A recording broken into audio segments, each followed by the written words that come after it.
With her 18-inch waist, platinum blonde beehive and an eye-popping bust her agent insured for £100,000 against deflation, she was Britain's answer to Marilyn Monroe. Norma Ann Sykes, better known in the London of the 1950s and 1960s as glamorous model and actress Sabrina, became an almost overnight success. But just like Monroe, hers would be a tragic story. Keen to work as an entertainer from a young age, she left her Blackpool home and moved to the capital aged 16, hoping to break into the world of showbiz. Sadly, while she achieved fame and fortune, she found herself in a sexist environment where her roles were limited to flashing her flesh and she was continually exploited by men. Her first TV role, as a sidekick to comic Arthur Askey, was billed as the bosomy blonde who didn't talk and set the trend for her whole career. Eventually growing to hate her celebrity, she died alone, aged 80, as a housebound recluse. Now, her story is the inspiration behind the Sky comedy series Funny Woman, adapted from Nick Hornby's 2015 novel Funny Girl. When Hornby wrote about the fictional Barbara Parker's bid to crack the boys' club of 1960s British comedy, he based the character on Norma. He said he was stunned by the lack of women on the comedy circuit at the time, while the US had its beloved Lucille Ball. Even in something like Monty Python, said Hornby, that poor girl just stood around in a bikini most of the time. Comedy was a boys' club, so I wanted to put a fictional character in that gap. Barbara, played by Gemma Arterton, faces the same challenges as Norma, whose interest in showbiz was piqued by the touring entertainers who would stay at the hotel her parents, Annie and Walter, ran in Blackpool. After contracting polio aged 14, Norma nearly lost a leg and had to stay in the hospital for 2 years. She was prescribed a tough routine of muscle-building exercises and swimming, which she later credited for her 41-inch bust and sculpted abs. Dreaming of a showbiz career, she decided she had to get noticed by agents in London. So in 1952, aged 16, she lied to her mum about going on holiday to Bournemouth and moved to the capital. It wasn't long before Norma met glamour photographer Russell Gay, who persuaded her to pose naked for him. One of her nude images made its way onto a deck of pornographic playing cards. 2 years later, once a household name, the 18-year-old Norma went to Scotland Yard to demand the nudes be withdrawn from circulation and their vendors prosecuted. But the police dismissed her complaint. "I thought if I posed in the nude it would help me be successful in modeling," she said at the time. "I was hungry and alone and didn't know what I know now. Now, these photographs could ruin me. I think it's terrible that unscrupulous people are trying to take advantage of something I did when I was just a kid."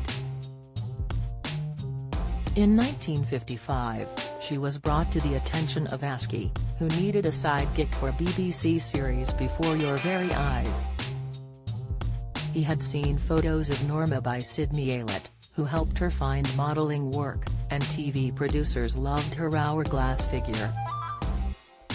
In her first role, she had to just pose in low-cut dresses while Askey leered at her and made smutty jokes. But audiences loved her and TV chiefs quickly rebranded her as Sabrina, in a nod to Audrey Hepburn and Humphrey Bogart's hit film Sabrina Fair. She was a huge hit, getting 1,000 fan letters a week. And with the fame came money. She was suddenly earning £200, the equivalent of £3,356 today, for personal appearances at shop openings and music halls, as well as £20 a pop for her fortnightly BBC episodes. After signing a 5-year contract with agent Bill Watts, Norma got a plush Knightsbridge flat and took on a maid, an accountant and a secretary, as well as splashing out on mink stoles and a sports car customized with leopard skin upholstery. "It was crazy. I had no talent, no experience, but suddenly I was a star," she recalled years later. "I could hardly walk down the street without crowds surrounding me, trying to rip off my clothes. It got so bad I could only go out in disguise." Norma had a temporary setback when the BBC, aware of the risque reputation it had helped her develop, dropped her from the show and confirmed it had no future plans for her. Askey cruelly wrote that she had a lovely face and figure but could not act, sing, dance or even walk properly. Norma pushed past the criticism by throwing herself into work. She picked up small film roles in 1955's stock car, Ramsbottom Rides Again the following year and then 1957's Blue Murder at St. Trinian's. But she was never quite able to shake off the dumb blonde label.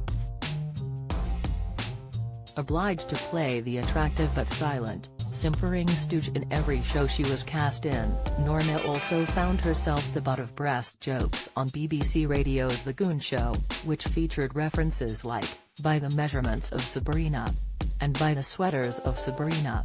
But she used her notoriety and her figure to her advantage as she built up a fortune, even signing replies to her fans with bust wishes. And she played the press, making sure reporters knew all about her romances, even managing to engineer a kiss with German Prince Christian Oscar of Hanover in front of paparazzi. "He was simply another rung on the ladder to the top," she later said. "I learned early I had to fight my own way. I've used men as playthings to achieve my ends and have, in turn, been ruthlessly exploited by them." After spending an evening with Elvis, befriending Sammy Davis Jr. and Dick Van Dyke, and enjoying a brief engagement to American singer Sonny King, Norma disappeared from the limelight almost as quickly as she had entered it when she married gynecologist Harold Melsheimer. She moved into his Californian mansion and spent her days throwing lavish parties on her self-named yacht, driving her Chevrolet with the license plate S41, after her bra measurement, and hanging out with her pet leopard, Chico. But they divorced in 1977, after 10 years, and Norma moved into less glamorous digs in Hollywood. There, she succumbed to the back pain that had plagued her all her life and after an op left her partially paralyzed, Mom Annie moved to the U.S. to look after her until her own death in 1995. Norma barely left home after that, trusting a few close friends, a neighbor and a lodger to care for her until she died of blood poisoning in 2016. Now, as Gemma Arterton retreads Norma's story as Barbara, viewers will get a sense of what the showbiz world of her time was like for women. Gemma, 37, said of her character, "She's a real working-class girl. You know she's not perfect, although she's very ambitious, and sometimes it takes a lot out of her. But the audience is just going to love her. She's so very lovable."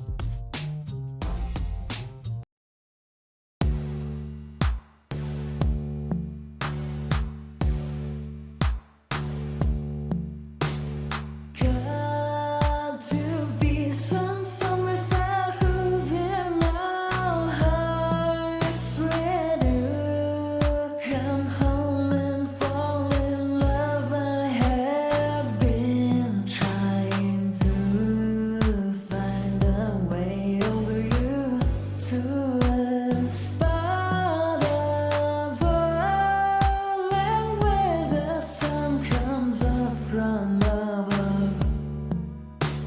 melted.